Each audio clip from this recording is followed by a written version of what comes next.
but we'll see about that. And as I said, check out YouTube. I think if you just did a word search for Le Sabot, you will be able to see this tour. Any questions? Yes. Not questions, the thing that I'd like you to talk about. There were two stories, human stories, that talk about Cleveland as a person. The one was the accident that he had with a knife to Yes. his eye, Yes. that you told at a visit that I had. And the other one was the story of the frog's legs. Oh, those are two, you have a good memory. Those are two wonderful stories. Another great passion of Cleveland Morgan's, and actually that's another piece that should be in this book, is about food and wine and entertaining, what it was like to visit Le Sabot and live there. He was a great connoisseur of food. And there's a famous story about him taking many famous people visited the house, came to see him. And on one occasion, now this could be apocryphal, but it's such a great story, it should have happened. He took his guests to one of the better French restaurants in Montreal. And they ordered frog's legs. And they were so good, they called the chef to compliment him. And Cleveland said, by the way, where did you get such excellent frog's legs? And the chef says, well, I'll tell you, but you must promise not to tell anyone. If you go out to Centerville, there's a house with a big stone wall, and if you sneak through the small gate, there's a sunken pond, and it has the best frog's legs. So that's that story. On a very different note, a much more tragic note, although it's a very tender and wonderful story. When Cleveland was 5 or 6, he was, as boys often do, he was whittling with a knife, and a friend of his came up behind him and sort of jumped on him, did the kinds of roughhouse sort of things that boys of that age tend to do, and horribly, the knife went into one of his eyes. And so at that point, of course, surgery was not what it is today. They did what they could, but the decision was taken that he should have both eyes bandaged for a year. Now you can imagine for a little boy, very active, very visually oriented little boy, how stressful and traumatic that would be. And James Morgan, I think this is one of the most beautiful insights into what he is like.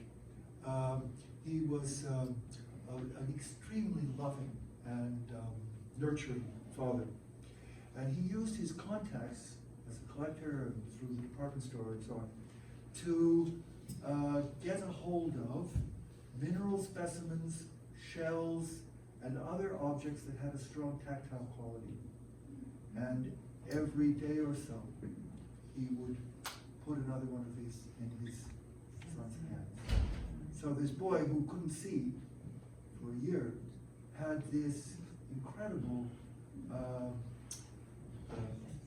caring, thoughtful series of expressions of his father's love for him. And I think it was, ironically, it was that experience, I think, to a very large extent, which made him such a great connoisseur. Learning to experience things in that tactile way gets you beyond the simple visual recognition, moving on operation that we tend to habitually do with what we see. So it was a very important formative experience. And then you saw the photo of him and his brothers with their little museum collection, the Evergreen collection, which he kept intact in the attic of Le Sabot, which was, I think, the nucleus of it is those beginnings, those things that James Morgan put in his hands. So that's a tragic story, the rather obvious things that rich parents can do for their sons, like taking them to Europe, which they did every year. but much more thoughtful. Anything else? Yes. It's actually to Liz, and presumably you know too. I would love Liz to talk about the windows at Le Sabot, Oh, yes. which I found absolutely fascinating. Yeah. But perhaps Well, I'll just so there was a stylus that Morgan kept around, a diamond stylus, and these various visitors, ranging from politicians to scientists to art historians, movie stars, singers, other musicians, who visited the house, as well as children and neighbors. Everyone was invited to take this stylus and to write their name in one of the window panes. And it's really a who's who of not only who lived in Montreal, but who visited Montreal over the entire course of the Morgan family's residence there, because it continued right to this, had people doing it right until the end. I don't know, where, have you still got the stylus? The stylus, I'm not sure, but tell about the story about the consulates, in the First World War. Oh, And they were having. You tell that one. Yes.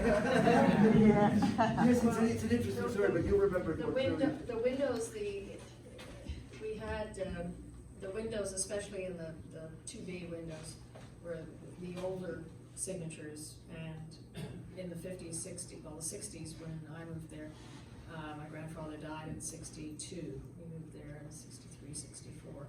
And then we continued that same tradition of having people sign their names in windows, but they were separate from the ones but in the dining room and in the living room.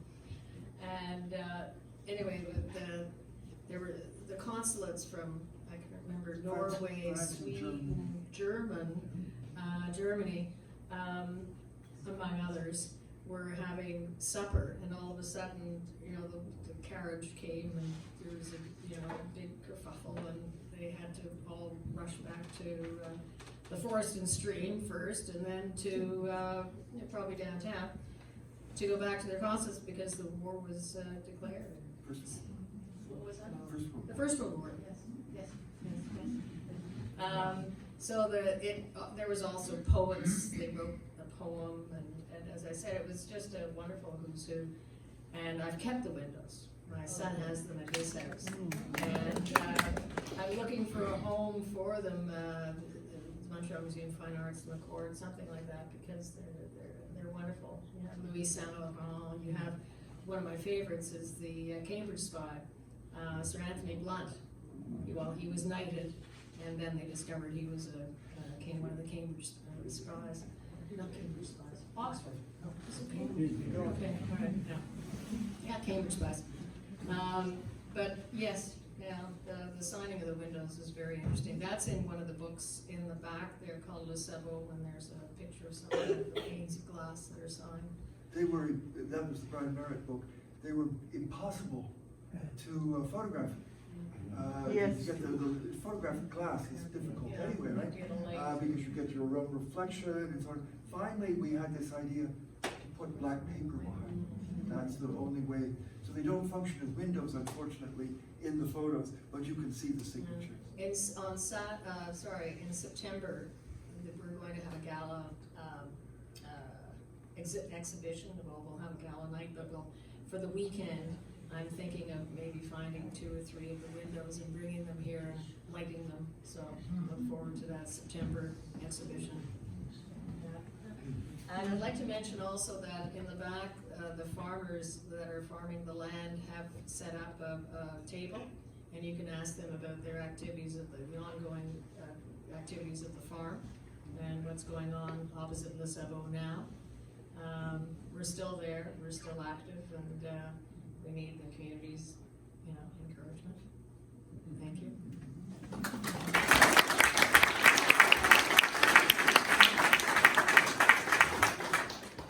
Anybody else have any? Yes. Where does the Sabot come from, the name? Well, the best theory that we have of Sabot, of course, is a wooden shoe. And the idea that I always heard is is that the idea was that, the nursery rhyme about the old woman who lived in a shoe. And all of her children and so on and so on. So the house was built when they had a growing small family, and I think it's a joke about the old woman that lived in a shoe. We're sticking to that story. There are, I'm just gonna, I hope this doesn't matter, but part of the problem in dealing with an ongoing living memory in relation to an enormous, really unusually rich corpus of archival material, is there are stories that you don't really know where they come from, and maybe some of them are tongue in cheek or they've been misremembered or whatever. But one of my favorites is there were these stone planters on the terrace, and as a little girl, Liz was told that they were children's coffins.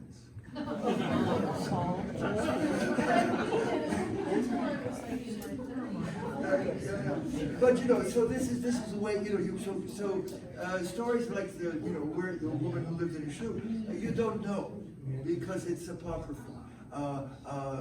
There's other stories that are clearly like the children's coffins. Not true. So you have to kind of weigh the oral tradition and hopefully, find a letter or something that substantiates memories. But they're part of the history, of course, in another sense.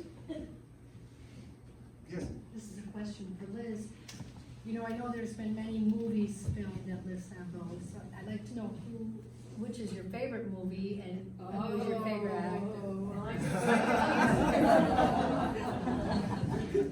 This could be another whole lecture. This is a no-brainer, especially ladies. Hugh Jackman. Oh.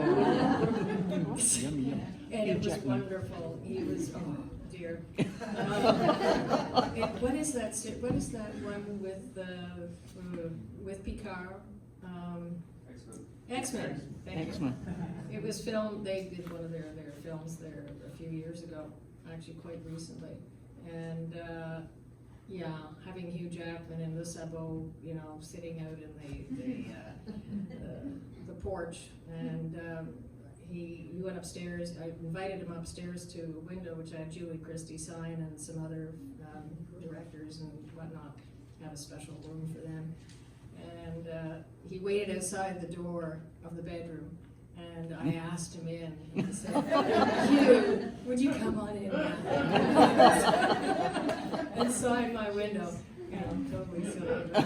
That's the story. That was destroyed by the firemen. I can't believe it. I ran after the fire. I was in the bushes and looking for pieces of glass that I could maybe put together, but I couldn't find his or any of the others. They were just shattered.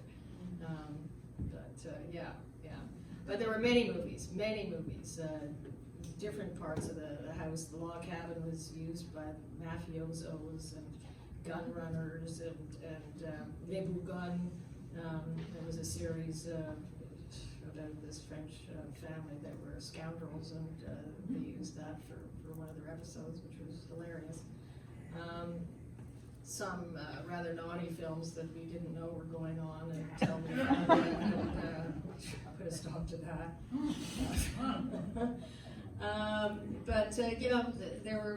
There were a lot of films, but it was wonderful because I was part of I loved working in the film industry. I still dream about it now.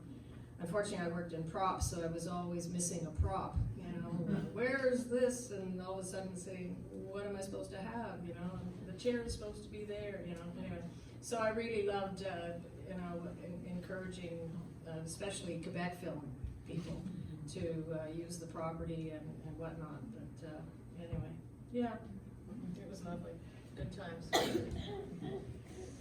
There are some panels showing Morgan stores and the history, the James Morgan estate, the Les Sabots, the farms, and the towers. There's a lot of the time people from outside Senegal see the tower in the water, and that's part of the James Morgan estate. That was a sort of a folly, a Scottish folly.